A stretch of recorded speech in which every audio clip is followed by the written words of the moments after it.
qual a diferença da variância relativa para a variância absoluta.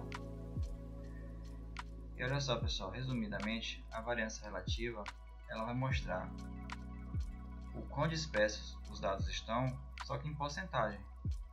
E a variância absoluta mostra em valor mesmo, valor absoluto, valor real. Tá?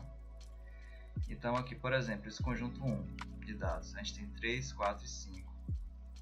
A variância desse conjunto é 0,67. Esse conjunto 2 aqui, 100, 200, 300, a variância é essa aqui, mais 6.000.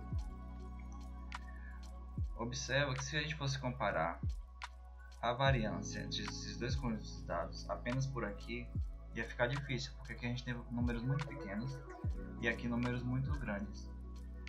Então a gente tem a porcentagem que ajuda a gente a comparar esses conjuntos. Aqui, por mais que os números sejam bem diferentes, a gente sabe que variou 20% em relação à média. E aqui 40%, mais de 40%, né, em relação à média também. Então, resumidamente, é para isso que serve a variância relativa. É para a gente comparar o quão dispersos, o quão variando está os dados em relação à média. Porque senão a gente não ia conseguir comparar valores tão pequenos e valores tão grandes, tá? Então é isso, variância absoluta é isso. Valores reais, variância relativa, porcentagem. Aqui tem uma questão para a gente praticar.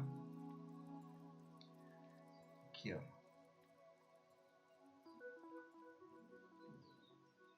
Pronto. É uma pesquisa sobre as idades de um grupo de 5 pessoas. Foram obtidas as seguintes idades. Aqui os valores, né?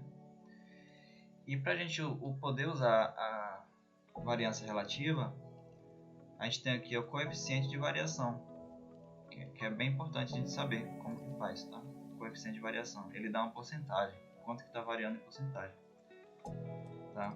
A fórmula dele é essa aqui, ó.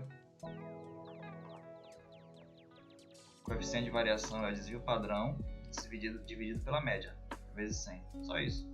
Desvio padrão dividido pela média vezes 100.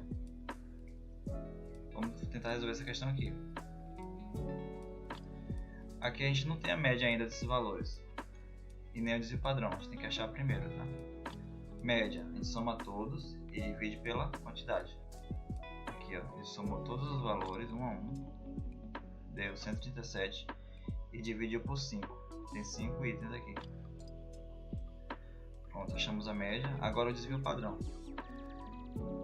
Gente, como o desvio padrão ele mostra o quão disperso, quão longe da média os valores estão, ele simplesmente pega cada item desse e pergunta assim, o quão longe ele está da média.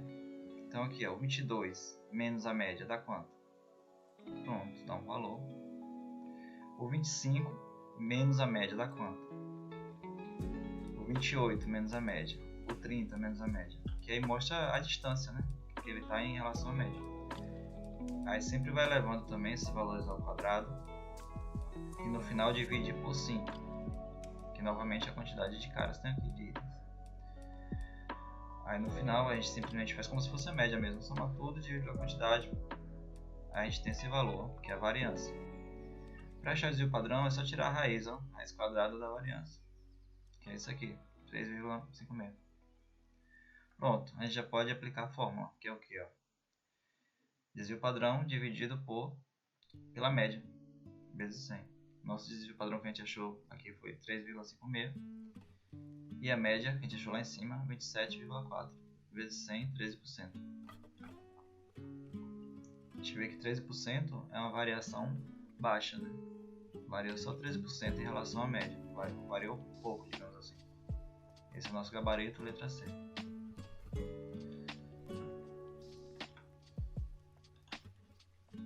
Vou passar mais uma para vocês.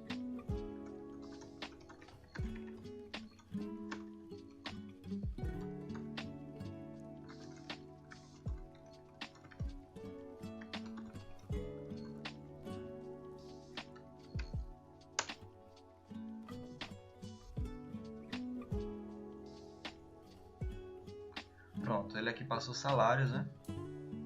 E aí é o seguinte, sabendo que a média dos salários é 2.500 e o padrão é 650, vocês vão achar o coeficiente de variação, que nada mais é do que aquela variância relativa em porcentagem. Quanto que esses salários estão variando em relação à média. Lembrando, a fórmula é essa aqui, ó. Desvio padrão dividido pela média. Tá? Desvio padrão dividido pela média. Aí no final você faz vezes 100, só para poder ter em porcentagem. Tá aí o desafio para vocês. Pega esse desvio padrão e divide por essa média. Faz vezes 100. Boa sorte.